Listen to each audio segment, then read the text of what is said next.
الحمد للہ الذی ہدانا لہذا وما كنا لنهتدی لولا ان هدانا اللہ لقد جاءت رسل ربنا بالحق الصلاة والسلام علی النبی الأمی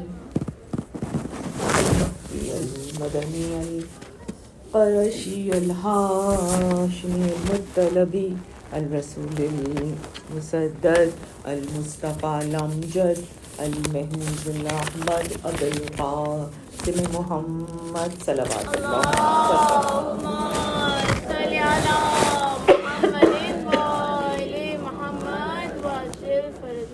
الصلاة والسلام على سید المطہر والامام المظفر والشجاع الغضنفر ابی شبیر و شبر غالب علی کل غالب مطلوب کل طالب نقطۃ دائرۃ المطالب امام مشارق والمغارب اسد اللہ الغالب امیر المومنین علی ابن ابی طالب صلوات اللہم صلی علی محمد وآل محمد الصلاة والسلام علی صاحب دعوت النبویہ وصولة الحیدریہ والعصمت الفاطمیہ والحلم الحسنیہ والشجاعت الحسینیہ والعبادت السجادیہ والمآثر الباقریہ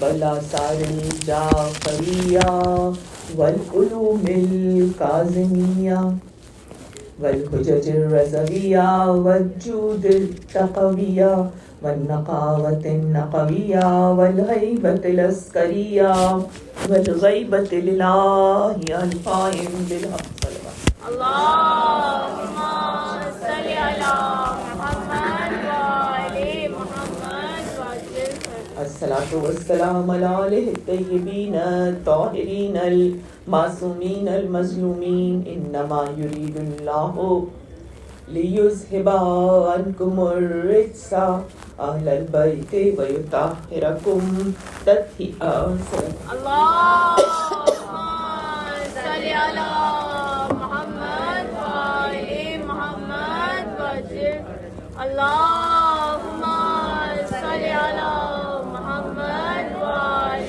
محمد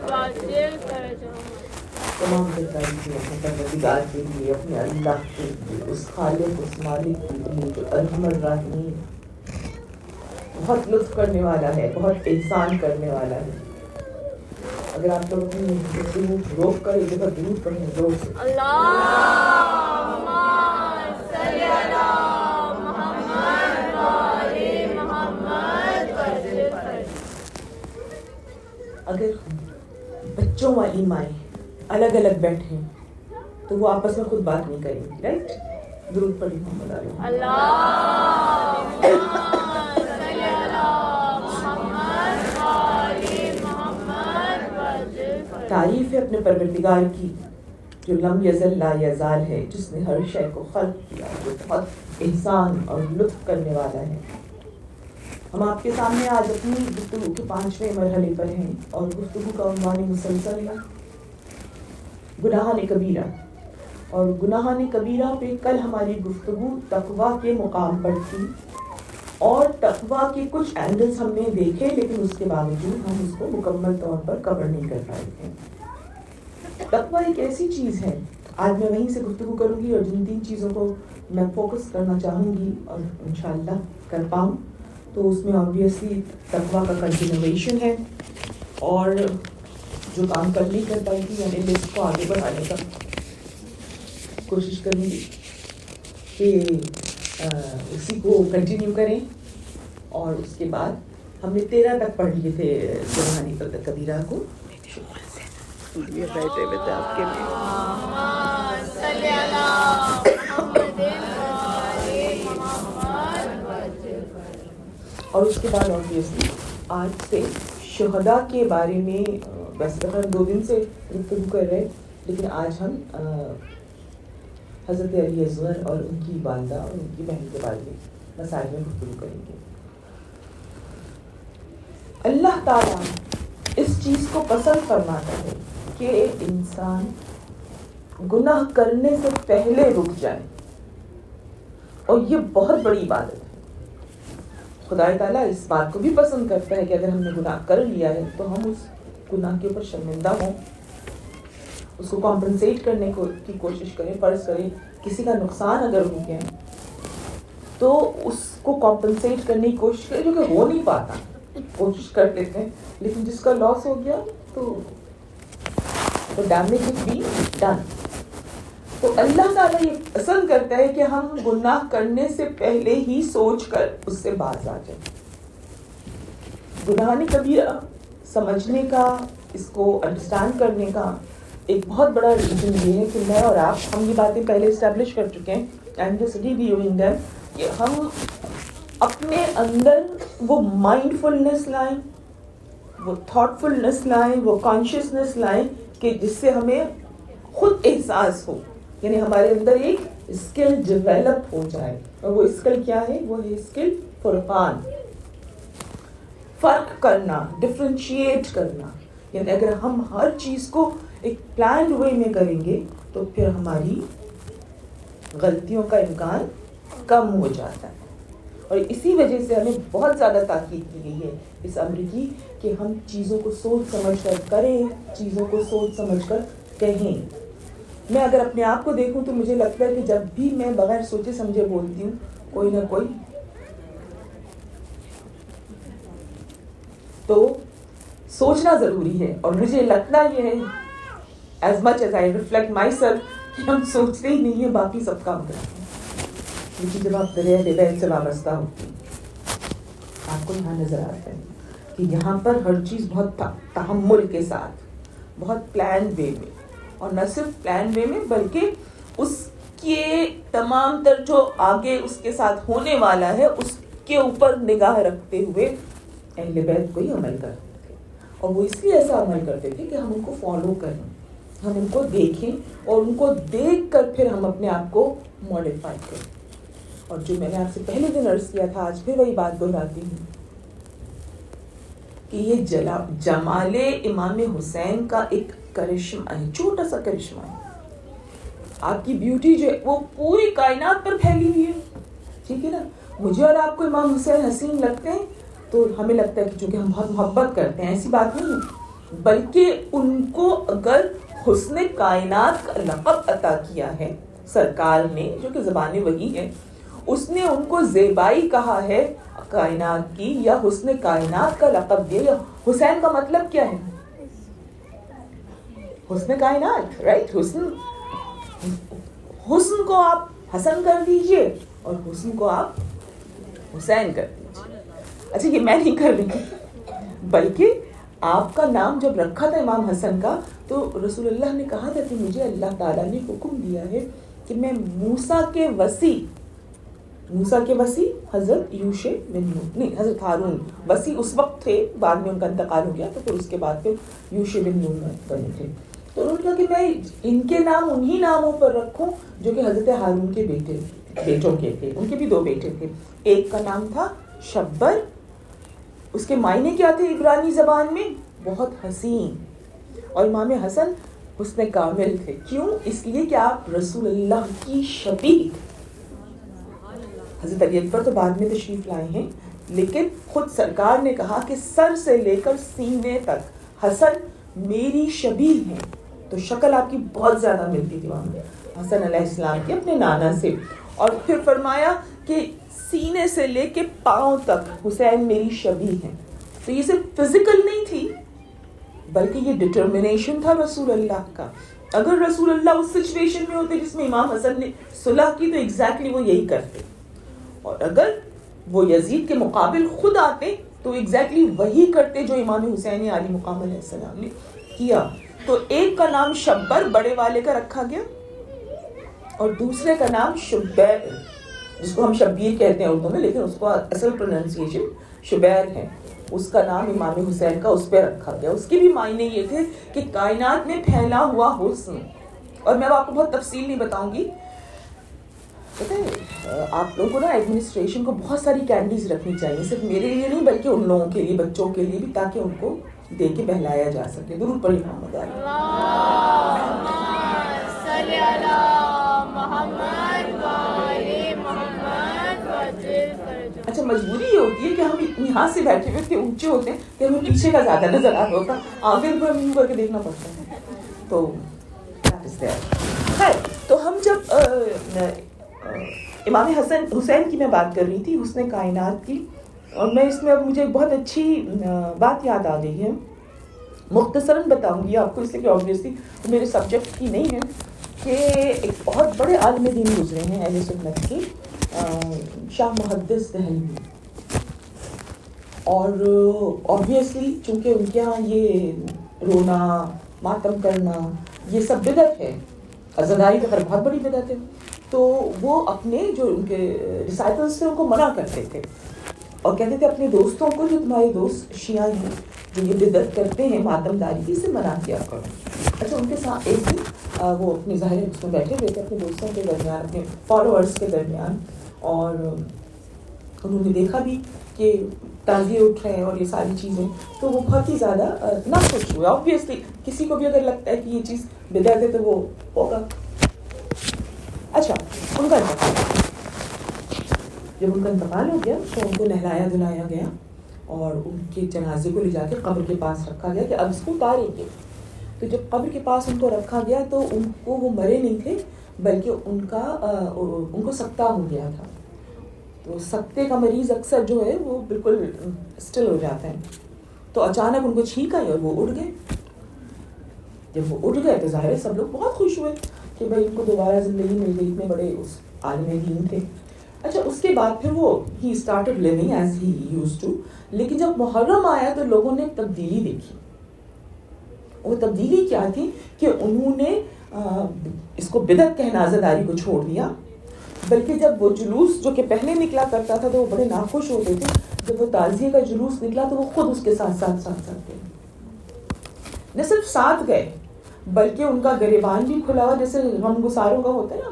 عاشور کے دن آپ نے دیکھا ہوگا اپنے بزرگوں کو کہ کس طرح سے سر کے اوپر وہ کچھ نہیں ہوتا اور سینہ بھی کھلا ہوتا ہے, اور انہوں نے ایگزیکٹلی وہ کیا. تو ان کے جو شاگرد تھے وہ تو بہت ہی سرپرائز ہو گئے, بہت شاکڈ ہو گئے کہ یہ کیا ہو گیا ان کو, یہ تو منع کرتے تھے, روکتے تھے, آج یہ خود ہی اختیار کیے ہوئے. تو اس وقت تو خیر کسی نے کچھ نہیں کہا, لیکن بعد میں ان سے پوچھا گیا کہ یہ چینج کیسے آئی.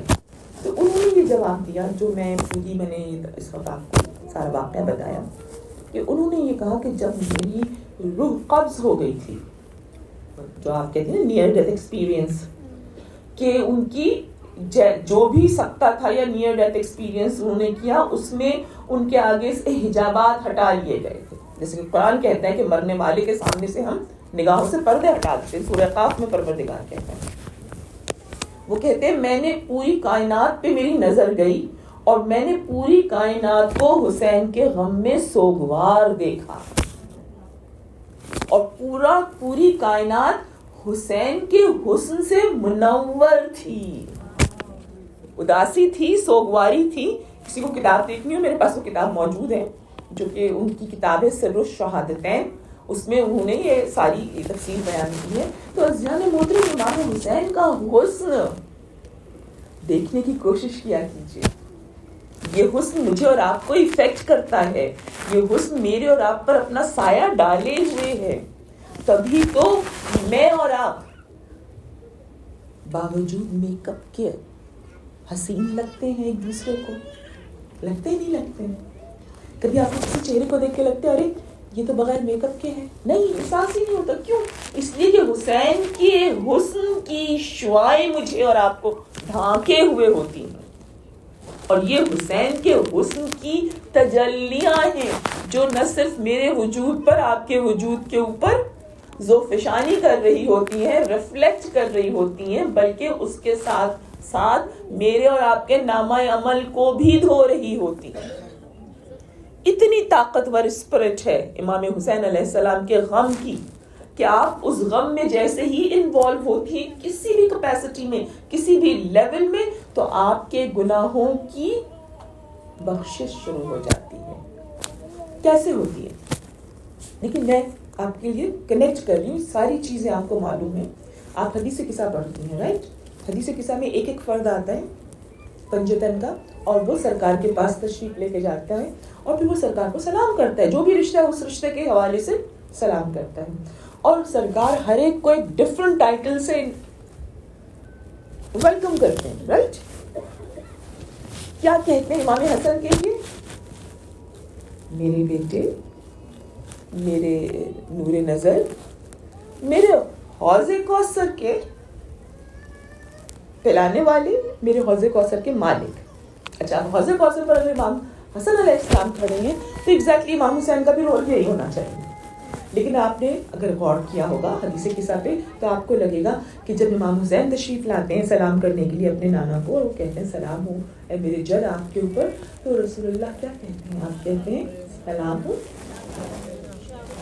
شافع محشر، یعنی محشر میں، حشر میں جو شفاعت ہوگی وہ حسین کے تھرو ہوگی. کتنا بڑا یہ مرتبہ ہے امام حسین کا. اور آپ نے کتنی دفعہ یہ سنا ہے کہ فلاں کی قبر میں امام تشریف لائیے. جو آپ زیارت عاشورہ پڑھتی ہیں تو زیارت عاشورہ کا جو سب سے چھوٹا ریوارڈ ملتا ہے وہ کیا ملتا ہے؟ امام خود آتے ہیں آپ کی قبر میں. اب جب امام ایک دفعہ قبر میں آ گئے پھر عذاب کی مجال نہیں کہ وہ ان کے جانے کے بعد دوبارہ آ جائے. یہ امام کا مرتبہ ہے، یہ ان کا روب ہے، یہ ان کا جلال ہے اور یہ ان کا جمال ہے.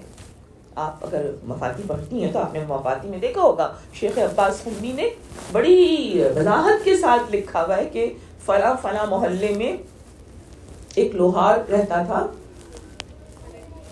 اور اس کی بیوی مر گئی. اچھا، اسی اور وہ وہاں دفن ہوئی. ان کو نہیں معلوم تھا آبویسلی، لیکن یہ جن سے حکایت انہوں نے بتائی ہے آپ دیکھ لیجیے گا. تو ان کا ایک ایسا دوست تھا راوی کا کہ جو بہت زیادہ گنہگار تھا، اور ان کے دوست کو یہ فکر لگی ہوئی تھی کہ یہ میرا جو دوست مرا ہے تو اس میں تو بڑا سخت عذاب ہو رہا ہوگا. مرنے کے تیسرے دن وہ خواب میں آ گیا راوی کے، اور بہت ہی اچھی کنڈیشن میں آیا ہے، بہت فاخرہ لباس پہنے ہوئے اور بہت ہی حشاش بشاش. تو یہ اتنا شاکڈ ہو گیا جو راوی تھا، اس نے کہا کہ میں تو ایکسپیکٹ کر رہا تھا کہ تم اپنے اعمال کی وجہ سے بہت زیادہ عذاب میں ہوگے، لیکن تم تو بڑے اچھے نظر آ رہے ہو. اس نے کہا تو صحیح کہتا ہے، میرے گناہ بہت سخت تھے اور میں اتنی مشکلوں میں پھنسا ہوا تھا کہ یہ 3 دن میں نہیں بتا سکتا تمہیں کہ کتنے شدید عذاب میں گرفتار تھا. لیکن کل ایک مومنہ دفن ہوئی ہے قبرستان میں، اور اس کے آنے کے بعد 3 دفعہ سرکار سید الشہداء تشریف لائے.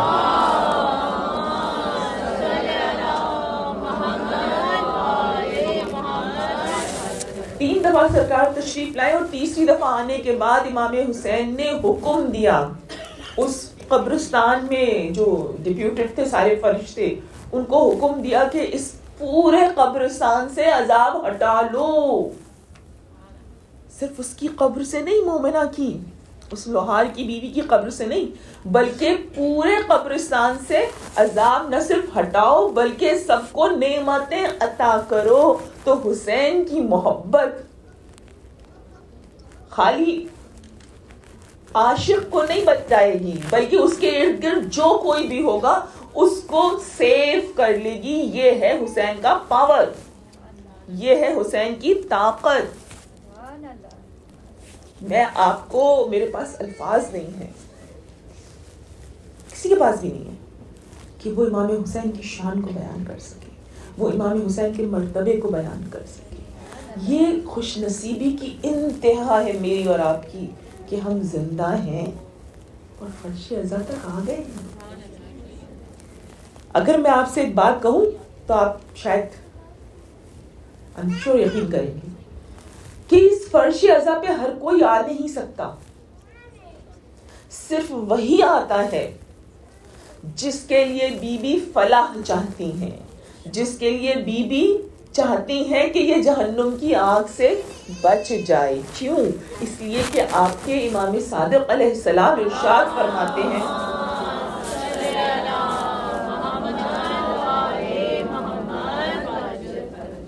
ارشاد فرماتے ہیں کہ ایک آنسو کا قطرہ، آنکھ کی نمی کتنی، آنکھ میں جو یہ آپ کے آنسو آئے نا کتنا، اگر صرف یہ پرے مغز کے برابر ہو. پرے مغز پرشین کا لفظ ہے جس کے مطلب ہے مکھی کا پر. مکھی کتنی بڑی ہوتی ہے، اس کا پر کتنا بڑا ہوتا ہے. امام کہتے ہیں اگر مکھی کے پر کے برابر بھی تمہاری آنکھ میرے جد کے غم میں نم ہو جائے تو وہ نمی جہنم کے پورے جہنم کے شعلوں کو بجھانے کے لیے کافی ہے. جہنم کتنا بڑا ہے. سورہ طٰہٰ جب جہنم بھر دیا جائے گا گناہگاروں سے تو جہنم کی آئے گی آواز حل من مزید، اور ہے کچھ یا اللہ گنہگار اور ہے مجھے دے دے. اتنا بڑا جہنم اور پر مغز کے برابر اشک حسین اسے بجھانے کے لیے کافی ہے. خدا ہماری آنکھوں کو سوائے غم حسین کی کوئی اور غم نہ دے، اور کبھی یہ غم کم نہ ہو، بڑھتا رہے. اس لیے کہ جو معرفت خدا کی ہمیں حسین سے ملتی ہے، جو ہمت ہمیں سچائی پر حق پر کھڑے رہنے کی حسین سے ملتی ہے. یاد رکھیے حسین کی کہانی فیری ٹیلز میں نہیں آتی ہے. حسین کی کہانی اتنی پاورفل، اتنی زندہ اور اتنی تابندہ ہے کہ یہ واحد وہ غم ہے جو آپ کو ڈپریس کرنے کے بجائے انرجائز کرتا ہے، جو آپ کو مزمحل کرنے کے بجائے آپ کو قوت عمل دیتا ہے. یہ وہ غم ہے کہ جب آپ اس غم کے بارے میں کسی فارم میں تذکرہ کریں، کسی طریقے سے سوچیں، لیکن یہ آپ کو اللہ سے قریب لاتا ہے. جب ہم کسی بھی غم میں گرفتار ہوتے ہیں تو ہم کیسے ہو جاتے ہیں؟ نڈھال ہو جاتے ہیں نا، تھکے ہوئے ہوتے ہیں، کچھ کرنے کو دل نہیں چاہتا، دل چاہتے بس بیٹھ کے اپنے غم کے بارے میں سوچیں. لیکن امام حسین کا غم، ابھی ایک مجلس سے اٹھیں گی دوسری میں پہنچ جائیں گی. آپ کو انویٹیشن نہیں بھی ملے گا تو آپ کہیں گی چلو میرے پاس وقت ہے میں جاتی ہوں حسین. یہ کہاں سے انرجی آتی ہے؟ یہ حسین انرجی دیتے ہیں. اور انرجی کی سب سے بڑی چیز کیا ہوتی ہے کہ انرجی آپ کو تھرائیونگ رکھتا ہے، انرجی آپ کو ایکٹیو رکھتا ہے، رائٹ؟ تھکن کا احساس نہیں ہوتا. آپ بتائیے گھر جا کے تو رات کو ہوتا ہوگا احساس تھکن کا، لیکن دن بھر ہوتا ہے آپ کو یہ جس طرح آپ بیٹھی ہوتی ہیں بغیر ٹیک لگائے؟ بیٹھ سکتی ہیں آپ عام دنوں میں؟ یہ حسین طاقت دیتے ہیں، یہ حسین کی ماں طاقت دیتی ہے آپ کو کہ حسین کے قریب آؤ اور میرے بابا کے دین پہ عمل کرو. یہ عمل کی قوت، یہ جو انرجی آپ کے اندر آتی، یاد رکھیے یہ جو فرش اعضا بچتا ہے نا، یہ میرے اور آپ کے بس کی بات نہیں ہے. 18 کروڑ فرشتے ہیں، 18 کروڑ. یہ صرف عزاداری کا انتظام کرتے ہیں. چاہے آپ کسی امام بارگاہ میں جا کے عزاداری کر رہی ہوں یا آپ اپنے چھوٹے سے گھر میں فرش بچھا رہی ہوں، کوئی نہ کوئی فرشتہ آپ کی مدد کے لیے وہاں موجود ہوتا ہے. کیوں؟ اس لیے کہ اللہ نے ان کو خلق ہی اسی لیے کیا ہے کہ جہاں میرے حسین کا ذکر ہو تم جاؤ اور تم جا کر اس فرش عزا کو بچھانے کا اہتمام کرو. درود پڑھے محمد علیہ وسلم.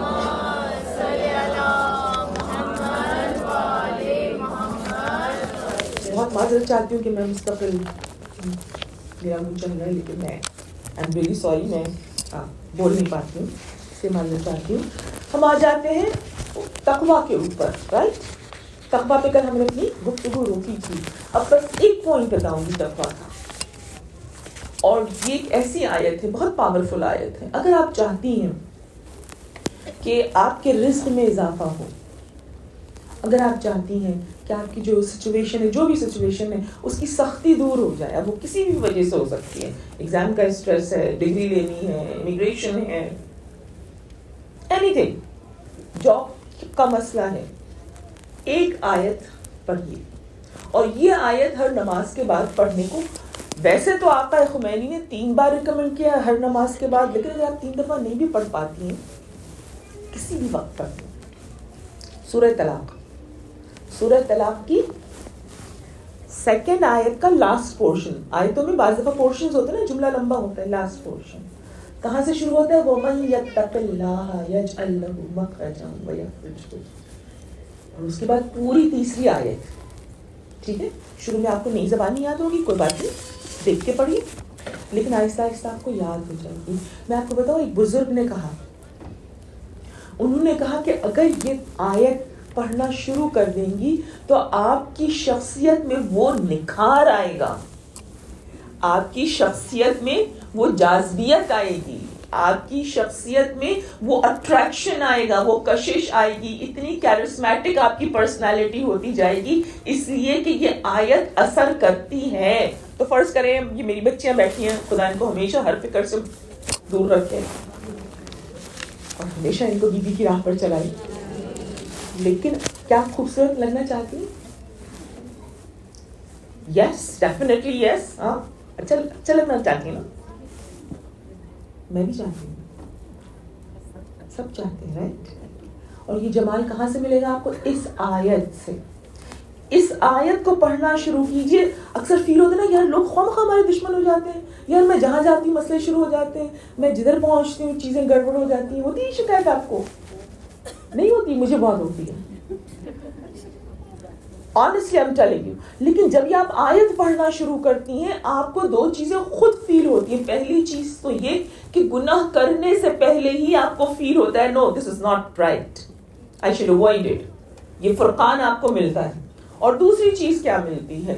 دوسری چیز جو یہ مشکلات ہوتی ہے نا، جو ہر سچویشن ہاتھ سے نکلنے لگتی ہے، یہ آہستہ آہستہ کنٹرول ہونے لگتی ہے. آپ اپنے قرآن میں کھولیے، آیت اپنے فون کی ایپ پہ کھولیے، 65 چیپٹر ہے سورہ طلاق.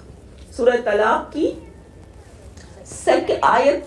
دوسری آیت کا آخری پورشن جو وَمَن يَتَّقِ اللَّهَ سے شروع ہو رہا ہے، اور پھر پوری تیسری آیت. اس کو مارک کر لیجئے گا، اس کے جا کے مطلب دیکھیے گا کہ اس میں اللہ تعالیٰ کیا کچھ عطا کر رہا ہے. پروردگار عالم فرما رہا ہے کہ جس نے تقوی پہ ہم بات کر چکے نا، پرہیزگاری، جس نے بھی تقوی اختیار کرنا شروع کیا تو اللہ اس کے لیے مشکل سچویشن سے نکلنے کی راہ پیدا کر دیتا ہے. کتنی اچھی ایشورٹی کون دے رہے؟ کسے بت بنے بیٹھے ہوئے بھائی؟ سب کو چائے پینی ہے کیا؟ سورہ طلاق کی سیکنڈ آیت، دوسری آیت، سیکنڈ آیت کا آخری حصہ وَمَن يَتَّقِ اللَّهَ يَجْعَل لَّهُ مَخْرَجًا وَيَخْرِجْهُ. اس کے بعد میں بھول جاؤں گی. رزق کے لیے بہت زیادہ ہے، لیکن دیکھیں یاد رکھیے الحمدللہ امیر المومنین کے ماننے والے جو ہے نا، ان کا ہورائزن بہت واسٹ ہوتا ہے. خالی یہ رزق روپیہ پیسہ تنخواہ نہیں ہے، رزق ہر سچویشن میں ہوتا ہے. رزق کھانے میں پینے میں بھی ہوتا ہے، تنخواہ میں بھی ہوتا ہے، لیکن برکت میں ہوتا ہے. اور ایک بات میں آپ کو بڑے یقین سے بتا رہی ہوں کہ جو لفظ برکت ہے نا، برکہ، اس کو کسی لینگویج میں ٹرانسلیٹ نہیں کیا جا سکا. کیوں؟ اس لیے نہیں ٹرانسلیٹ کیا جا سکا کہ کہیں پر برکت کا کانسیپٹ ہی نہیں ہے. صرف اسلام میں ہے، اور وہ ظاہر عربی زبان میں ہے. عربی زبان میں برکت کے کیا معنی ہیں کہ کوئی چیز موجود ہے، آپ کے پاس $100 موجود ہیں، لیکن اگر اس $100 سے اللہ برکت ہٹا لے تو وہ کوئی بھی کام کے نہیں ہے. لیکن اگر اللہ $10 میں برکت دے دے تو آپ دیکھیے کتنے کام ہو جائیں گے. تو یہ برکت براہ راست اللہ کی طرف سے آ رہی ہے. اور یہ برکت کہاں سے آتی ہے؟ اس آیت کے پڑھنے سے آتی ہے. اور میری بیٹیوں کے لیے اس آیت کے پڑھنے سے حسن آتا ہے، اٹریکشن آتا ہے. تو آپ کو پھر کوئی کریم نہیں لگانی پڑے گی. درود پڑھیں محمد علیہ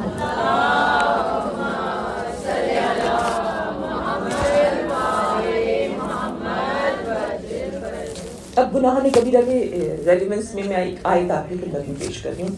اس کا بھی آپ نمبر نوٹ کر لیجئے. 28واں پارہ 28 والیوم اور چیپٹر 66 سورہ تحریم. سورہ تحریم کی آیت ہے 8، آیت نمبر 8. لمبی آیت ہے لیکن اس میں بہت خوبصورت مطلب ہے.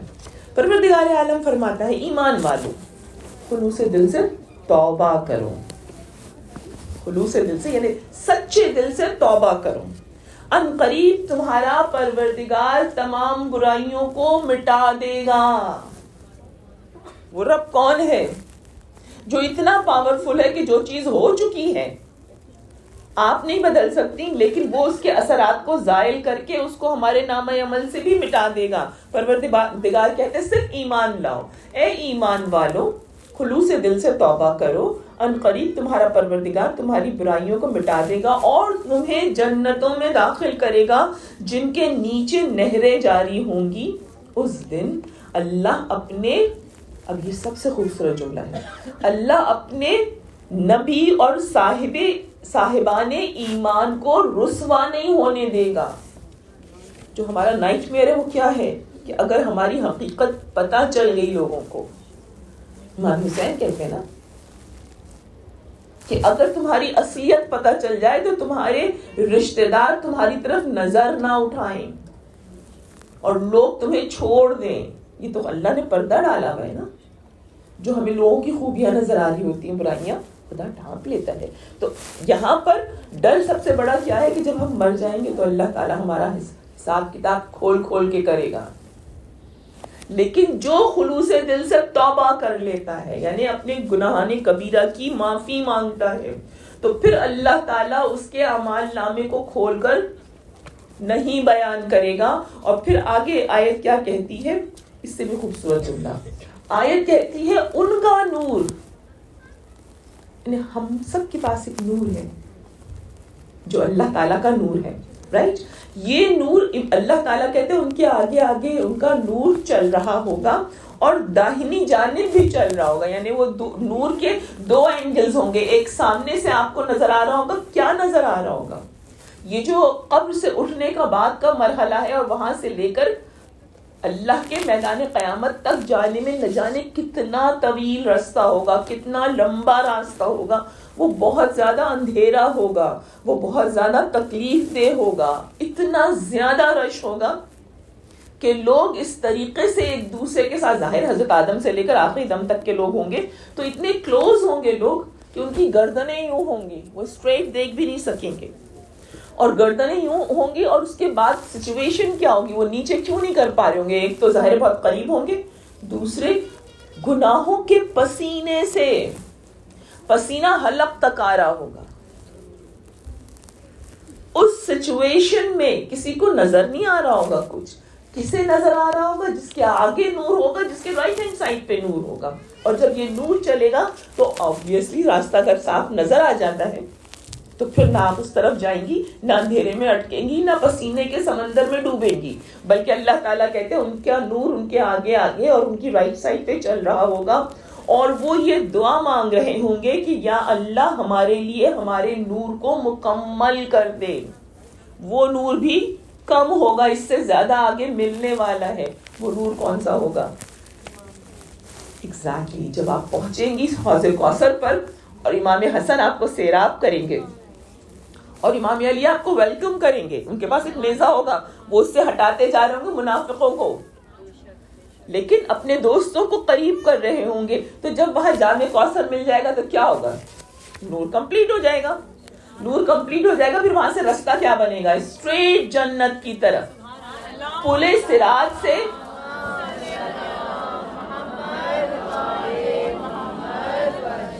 آیت مکمل ہو گئی۔ آیت کا اینڈ کیا ہے؟ وہ دعا مانگ رہے ہوں گے خدایا ہمارے نور کو مکمل کر دے، ہمیں بخش دے کہ یقیناً تو قدرت رکھنے والا ہے۔ عزیزوں اللہ سے دعا مانگا کیجیے، جب دعا مانگے دعا کے آداب ہیں، مینرز ہیں، پروٹوکول ہے۔ اکثر لوگ مذاق اڑاتے ہیں بھائی فلانی کی دعا تو بہت لمبی ہوتی ہے، 20-20 منٹ تک دعا مانگتے رہتے ہیں۔ دعا کے مینرز بتائے ہیں رسول اللہ نے۔ سب سے پہلی چیز، کوئی بھی دعا ہے کتنی ارجنٹ ہے، پہلے تو اللہ کی تعریف کیجیے۔ یا اللہ تو واحد ہے، تو ایک ہے، تو بزرگی والا ہے، تو اختیار والا ہے۔ جو آپ کے دل میں اس کا اینگل آ رہا ہے نا، اس کی ذات کا، اس ذات کو پہلے تو کہیے اپنے لفظوں میں۔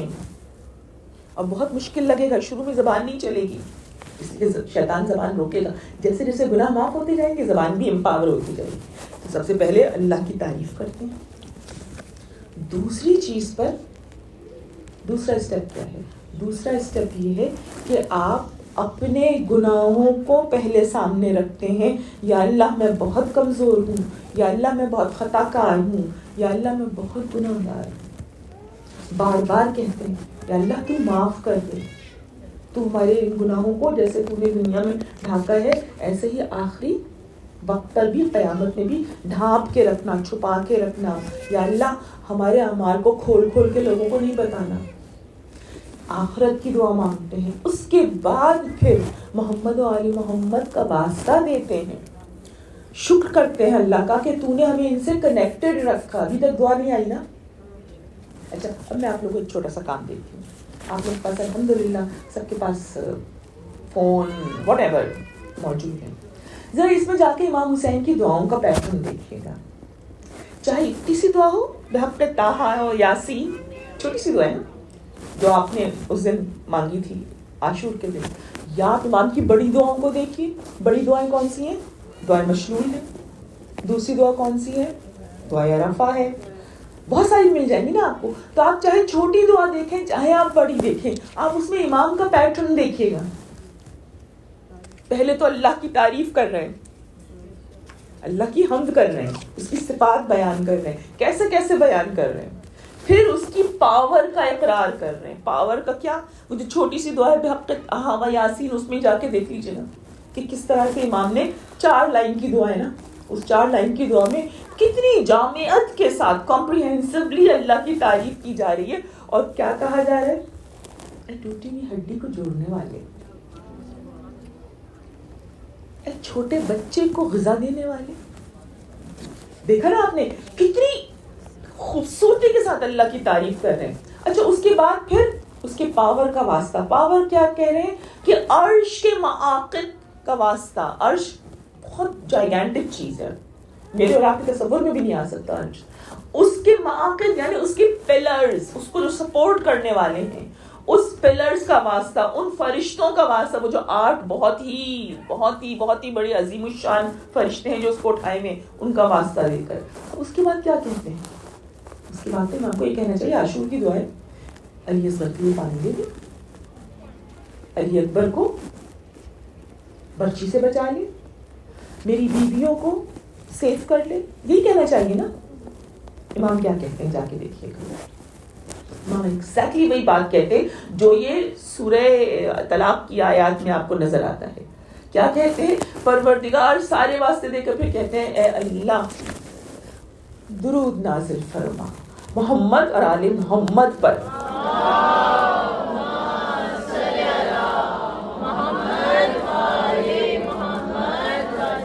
اب اس کے بعد 2 لفظوں میں جو دعا مانگی ہے امام نے, ساری چیزیں کرنے کے بعد اب کہتے ہیں میرے لیے میرے امر میں آسانی دے دے. قربان ہو جائیے اپنے مولا پر, اپنے آقا پر, اپنے امام پر.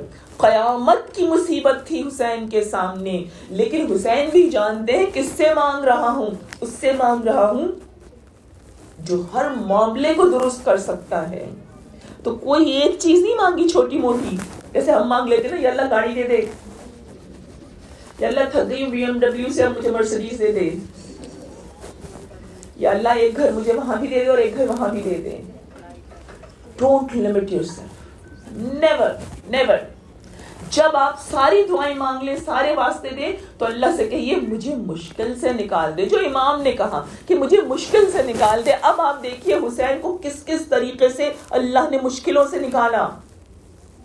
اکیلے تھے, تنہا تھے, گھر سے دور تھے, دوست احباب کوئی بھی نہیں تھے. جتنے تھے سب شہید ہو گئے تھے نا.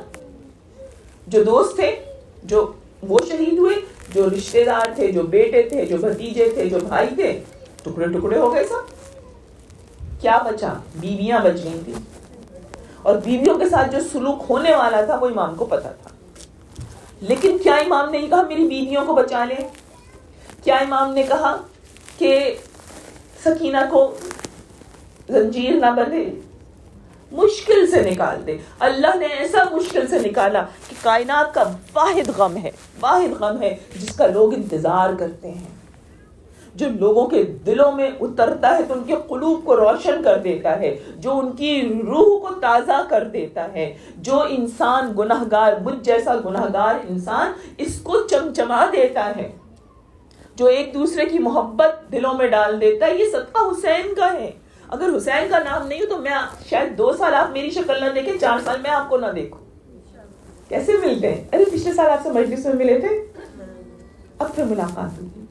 یہ حسین کی مشکل سے نکلنے کا تھا کہ جس کو اتنا کچلا گیا, ایک نہیں بار بار گھوڑے دوڑائے گئے. زیادہ ناہیہ صرف شب عاشور نہ پڑھیے گا, ابھی سے پڑھنا شروع کر دیجیے. تھوڑے تھوڑے جملے اپنی زبان میں, انگریزی اردو جو سمجھ آتی ہے نا, اسے پڑھنا شروع کیجیے اور دیکھیے کہ امام زمانہ کیسی کیسی گواہیاں دے رہے ہیں.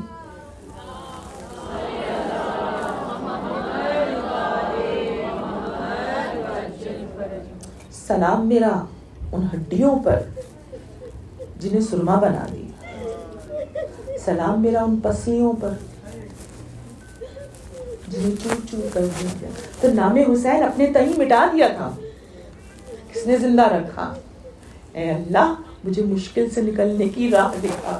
ہمیشہ اپنی دعا کو امام حسین کی طرح بہت ہی ایکسپینڈ کر کے مانگا کیجیے کہ یا اللہ تو محمد و آل محمد کے صدقے میں سب کچھ کر سکتا ہے, جو میرے وہم و گمان میں نہیں وہ تو جانتا ہے اور تو کر سکتا ہے, میرے حق میں بہتر کیا ہے.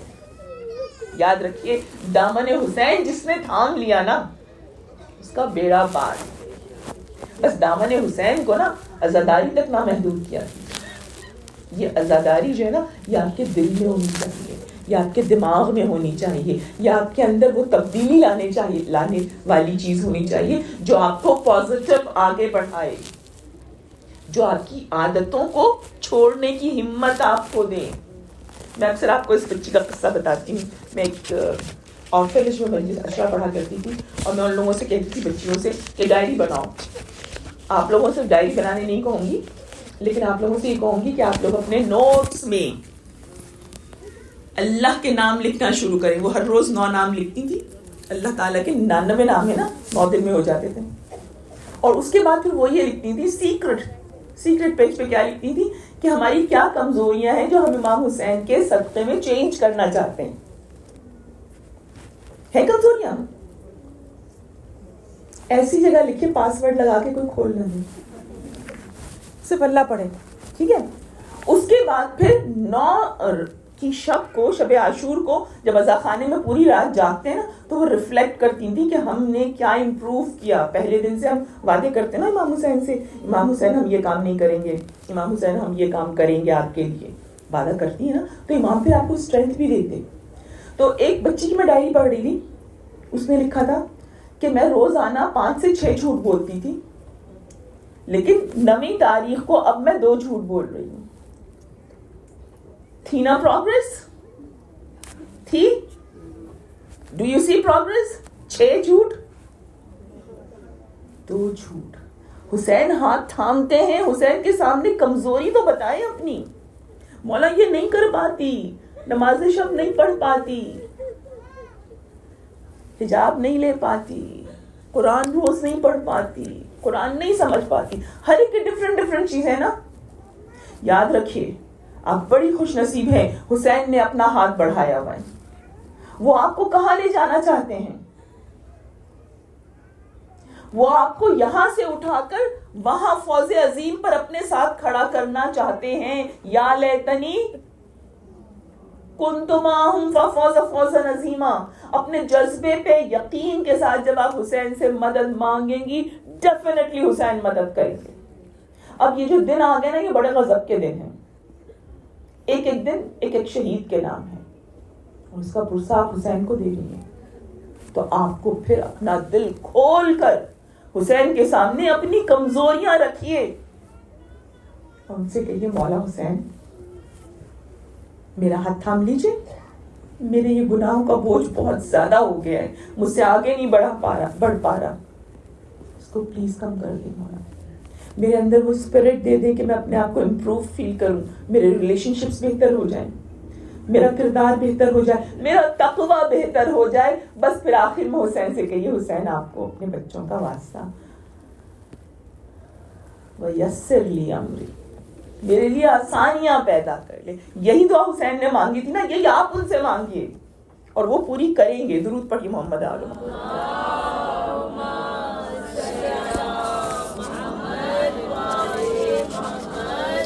بس اب 2 باتیں رہ گئی ہیں. پہلی بات تو یہ کہ آپ کو لسٹ تھوڑا سا میں آگے بڑھنا چاہ رہی ہوں. ہم نے اس دن نمبر 13 تک کر لیا تھا اور نمبر 13 کیا تھی؟ LGBT کی، رائٹ. اس کے حوالے سے میں آپ سے ایک بات کہوں گی. You need to be very very clear. اس لیے کہ جس طریقے سے یہ کانسیپٹ ڈرل کیا جا رہا ہے نا ہمارے بچوں کی دماغوں میں، آپ سوچئے کبھی آپ نے سنا تھا کہ پری نرسری اور پری کے اور گریڈ 1 کے بچوں کو یہ کانسیپٹ دے دیا جائے گا اور اس طرح سے دے دیا جائے گا کہ اس کی کوئی برائی نہیں نظر آئے گی. آپ کو سارے رولز پتہ ہے نا، مستقل پاس ہو رہے ہیں، مستقل اسکولوں میں امپلیمنٹ کیے جا رہے ہیں. کون سے؟ LGBTQ کو آپ کس طرح ٹرانسلیٹ کریں گے؟ یعنی مرد کے تعلقات مرد سے، عورت کے تعلقات عورت سے. یہ اسٹریٹ خدا کے وہ جو ڈیوائن پلان تھا نا کہ ایک آدم اور ایک حوا اور اس کے بعد نسل انسانی کا آگے بڑھنا، یہ اس کے خلاف ہے. اور قرآن یہ کہتا ہے کہ اگر اس کے ساتھ ذرا سا بھی، اتنی سی بھی پازیٹیو سپورٹ دے دی گئی، حشر ان کے ساتھ ہوگا. قرآن میں کئی جگہ لوط کی بیوی کا ذکر ہے. لوط کی بیوی کو بد کردار کہا گیا ہے. بد کردار کے اردو میں خاص معنی ہوتے ہیں، لیکن نبی کی کوئی بیوی ایسی کبھی بھی، کسی بھی نبی کی کوئی بیوی ایسی نہیں ہو سکتی کہ وہ ایڈلٹری میں انوالو ہو. پھر کیوں بد کردار کہا ہے؟ کیوں کہا کہ اس پر عذاب آئے گا؟ اس نے فقط ایک کام کیا تھا کہ جس وقت لوط کے یہاں فرشتے خوبصورت مردوں کی صورت میں آئے تھے تو اس نے جا کے ان لوگوں کو بتایا تھا جو اس چیز میں انوالو تھے کہ میرے گھر مہمان آئے. صرف اتنی سی بات کہی تھی اور اس کا عذاب کیا تھا کہ اللہ تعالیٰ نے اس کی ساری عمر کی ریاضت ایک طرف اور اس کو وہی عذاب دیا جو لوط کی قوم کو ملا تھا. تو یہ اتنا بڑا گناہ ہے. آج کیا کیا جا رہا ہے؟ چھوٹے چھوٹے بچوں کو چوائس دی جا رہی ہے کہ وہ کیا کرنا چاہتے ہیں. ایک 2.5 سال کا بچہ بھی، 3 سال کا بچہ بھی یہ جانتا ہے کہ میری فلانی دوست ہے، اس کی 2 ممی ہیں. اس کی ممی نہیں ہے بلکہ اس کے 2 فادر ہیں. یہ کیا ہو رہا ہے؟ یہ اس لیے اتنے گراس روٹ سے بتایا جا رہا ہے کہ کل کو جب یہ 18-20 سال کے ہو جائیں گے تو یہ اس گناہ کو گناہ نہ سمجھیں. میری بچیوں، میری ایک بات سمجھ لیجیے بہت دھیان سے. کوشش کروں گی کل اس کو دوبارہ الیبریٹ کروں، لیکن یہ یاد رکھیے آپ کا جو سب سے بڑا جوہر ہے نا، سب سے بڑا جو بریلینٹ آپ کا پازیٹیو آپ کی اسٹرینتھ ہے، وہ ہے حیا، وہ ہے طہارت کردار کی. اور یہ طہارت جو ہے نا، یہ صرف لڑکیوں کے لیے نہیں ہے، یہ مردوں کے لیے بھی اتنی ضروری ہے. ایسا نہیں ہے ہمارے یہاں فوراً بچیاں کہتی ہیں اوہ ہمارے ساتھ اتنی پابندیاں لڑکوں پر نہیں ہیں. قرآن کی آیتیں پڑھیے، آپ کو نظر آئے گا کہ جہاں بھی کوئی حکم آیا ہے، چاہے وہ حجاب کا آیا ہو، چاہے وہ حیا کا آیا ہو، چاہے وہ طہارت کا آیا ہو، پہلے اللہ نے مرد کو مخاطب کیا ہے، اس کے بعد عورت کو.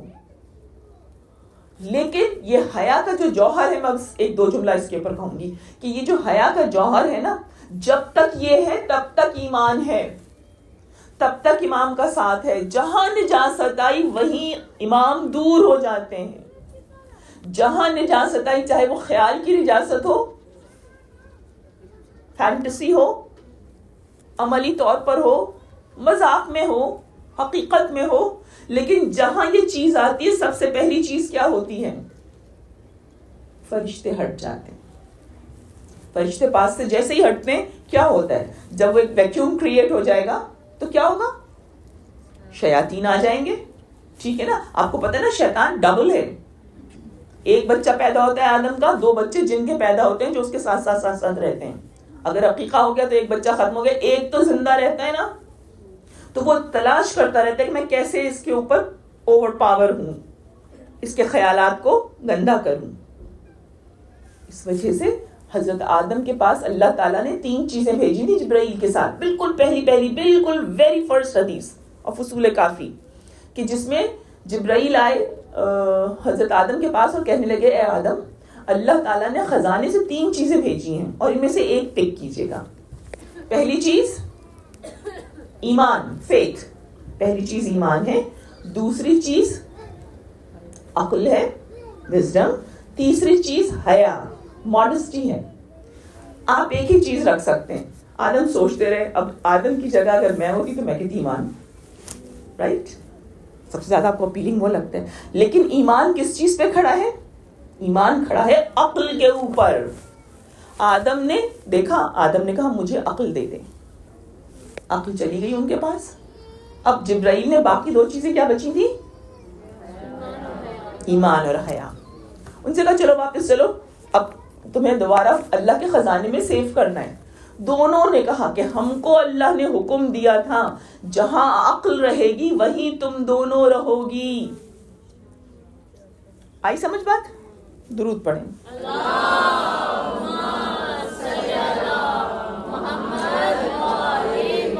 تو یہ جو دماغ میں رہتا ہے نا کہ ہمارا دین بہت پرانا ہے, یاد رکھیے اسلام is the youngest religion.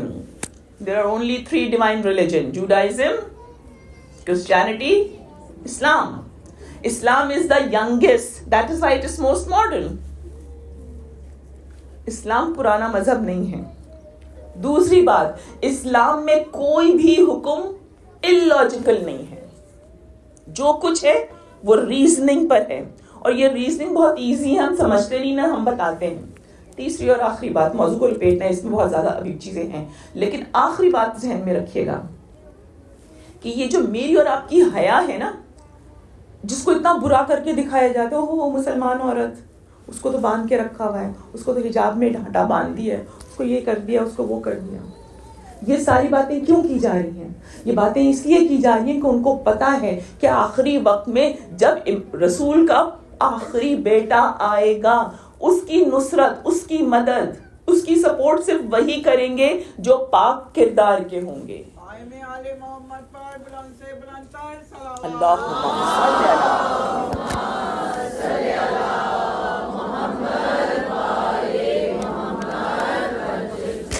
میں نے کہا تھا 2 باتیں رہ گئی ہیں, تو اس بات کو مکمل کر کے دوسری بات ذہن میں رکھیے. خصوصاً پھر اپنی بچیوں سے بات کر رہی ہوں. حیا کو ختم کیا جا رہا ہے ڈیلیبریٹلی, اور یہ اتنے ظالم لوگ ہیں کہ انہوں نے ہماری حیا کو ختم کرنے کے لیے اپنی حیا ختم کر دی ہے. انہوں نے اپنا کلچر اتنا پلیوٹڈ کر دیا ہے.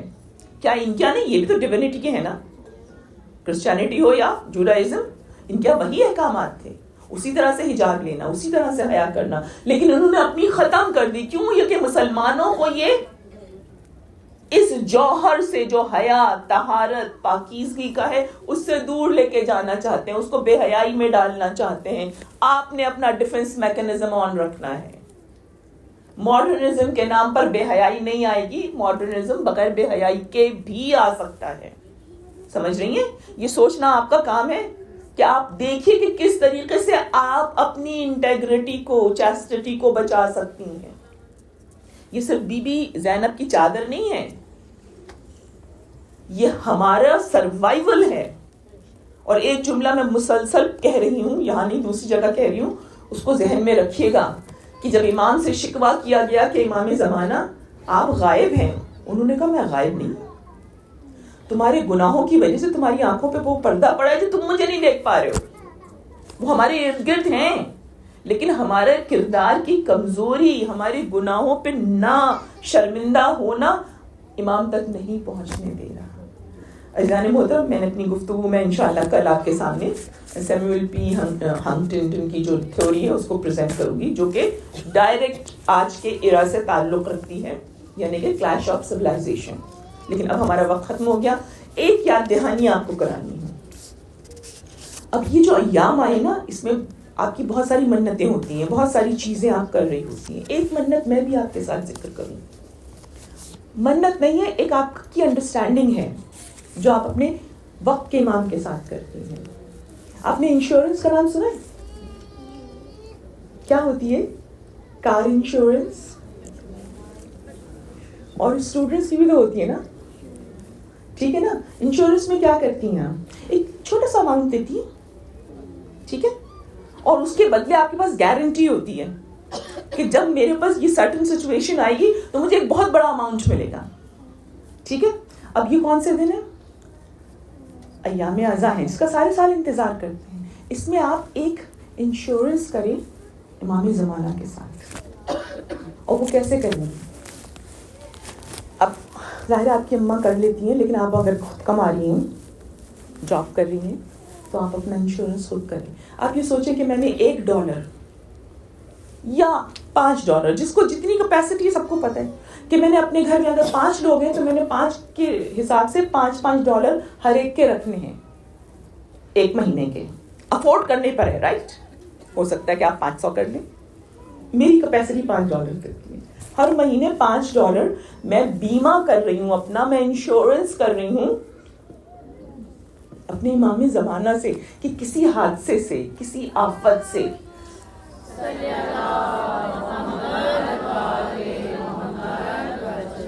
سمجھنے کی بات ہے, رائٹ, کہ میں امام سے کہہ رہی ہوں کہ امام آپ کے نام پر میں $5 آپ کو دوں گی انشورنس کے, آپ میری سیفٹی کر لیں, آپ میرے گھر والوں کی سیفٹی کر لیں. اب $5 اگر فرض کریں $1 آپ نے رکھا تو ایک سال کا کتنا ہوا؟ $12 ہو گیا. اب گھر میں 12 لوگ ہیں تو 12 سے ملٹیپلائی کر لیں اس کو, ٹھیک ہے. آپ آج کا دن مقرر کر لیں 6 کا, آپ 7 کا کر لیں, 8 کا کر لیں, 10 کوئی بھی تاریخ رکھ لیں جو آپ کو یاد رہے, کہیں نوٹ کر لیجیے. اور آپ 1 سال کا یا 6 مہینے کا یا 1 مہینے کی رقم اکٹھا کریں اور امام تک پہنچا دیں. کیسے پہنچائیں گی؟ کسی امام بارگاہ میں ڈال دیں, کہیں ڈونیٹ کر دیں, کسی سید کو دے دیں جس کی مدد کرنا چاہتی ہیں. لیکن اس انشورنس کو کنٹینیو کیجیے, آپ دیکھیے گا آپ کی زندگی میں کتنی پازیٹیو تبدیلیاں آتی ہیں. درود پڑھیں محمد علی.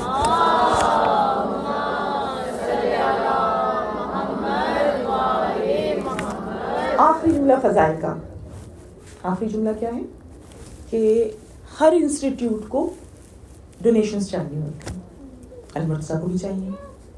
تو آپ چاہے اپنی کسی بھی قسم کی رقم ہے جو آپ سمجھتی ہیں کہ امام تک پہنچنا چاہیے, تو وہ آپ یہاں پہ صندوق میں ڈال دیں, یا یہاں کی جو مینجمنٹ ہے اس کو دے دیں. میرے خیال سے باسکٹ بھی آئے گی, اس کو بھی ڈال سکتی ہیں. آج نہیں, کل کر لیں, پرسوں کر لیں, لیکن ان انسٹیٹیوٹس کو سپورٹ کیجیے. جس بھی امام بارگاہ میں آپ جہاں بھی جاتی ہیں وہ آپ کے فیض کے لیے بہت ساری چیزوں کو ارینج کر رہے ہوتے ہیں, تو آپ بھی ان کو اگر سپورٹ نہیں کریں گی تو یہ کوالٹی کم ہو جائے گی. ہو سکتا ہے ایک پنکھا کم چلے, بل نہیں دے پا رہے نا, تو اگر آپ چاہتے ہیں کہ یہ ساری فیسلٹیز آپ کو ملتی رہیں, آپ اندر داخل ہو, پانی بھی مل جائے, لائٹ بھی کھلی ہو, فرش بھی صاف ہو, ویکیوم بھی ہو چکا ہو, تو آپ کو کیا کرنا ہے؟ سپورٹ کرنی ہے. درود پڑھیں محمد علی محمد.